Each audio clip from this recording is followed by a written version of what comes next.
Hi, and welcome to this thought provoking webinar that aims to challenge conventional wisdom and shed light on a critical aspect of football predictions. Today, we are about to embark on a journey into the world of statistical models and their applications to one of the most unpredictable sports on the planet football, or soccer. By the end of this video, you'll have a deep understanding of when and why the Poisson distribution may not live up to expectations in the context of football predictions.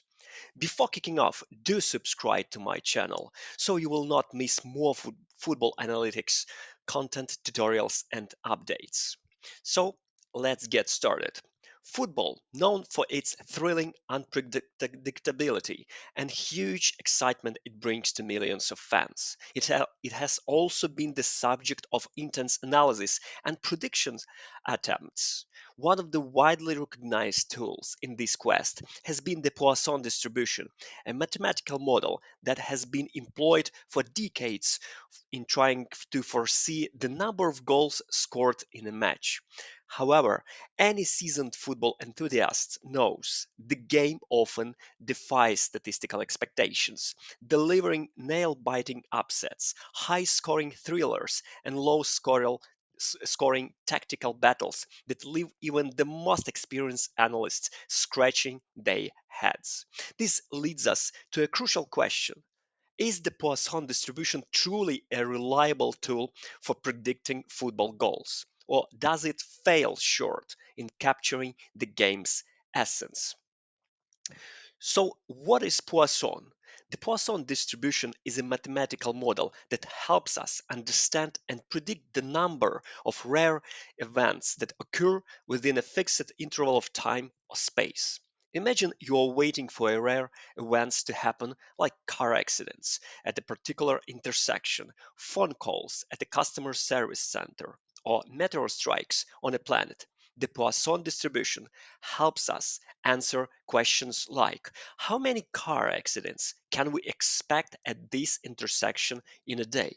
What's the average number of phone calls received at the customer service center in an hour? And so forth.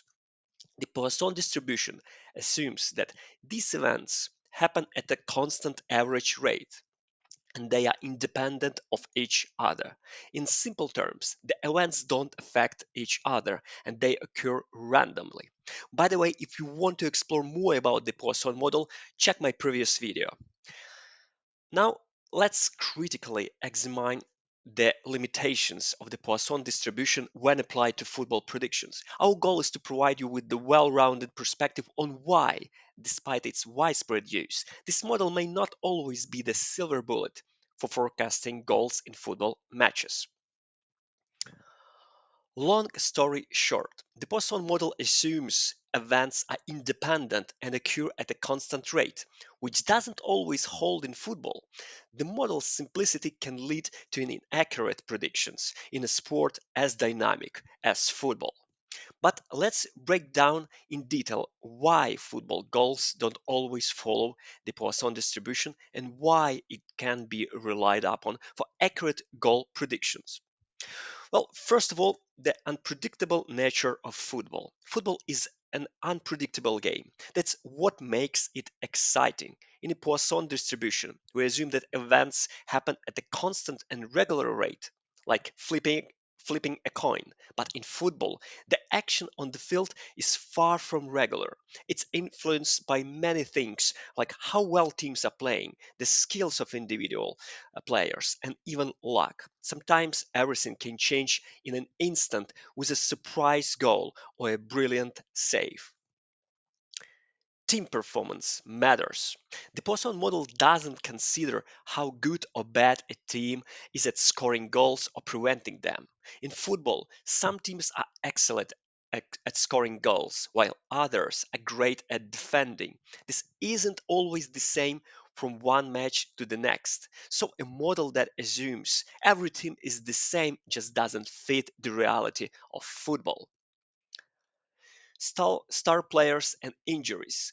Football teams have star players who can completely change the course of a match. If one of them is injured or not playing, It can dramatically affect the number of goals. The Poisson model doesn't take into account the impact of individual players on the game, at least the Poisson model by default. High scoring and low scoring matches. Football matches can be high scoring affairs with lots of goals, or they can be tight, low scoring contests. The Poisson model tends to predict moderate goal numbers as on average, but doesn't do well with these extremes. It can predict those thrilling 4-3 games or the nail biting 0-0 draws accurately. Finally, the football has many variables. Football is affected by numerous things: weather, fan support, field condition, and of course the tactics that teams use. These variables are tough to fit into the Poisson model, which simplify things way too much. In a nutshell, while the Poisson distribution is a handy tool in many areas, it falls short when it comes to predicting goals in football, at least when one uses it by default or as a single model of truth. So, is the Poisson model useless? Well, football is just too complex and unpredictable to be accurately described by a simple mathematical formula. So why? So while we can use statistics to get a general idea, and Poisson model could be and sometimes is used as a supplemental tool, always remember that football is more complicated than any single mathematical model. Today we've covered the power and limitations of the Poisson model, a statistical tool that has changed the way we approach football predictions. We've learned how to use it for better understanding goals probabilities and in particular in over-under markets.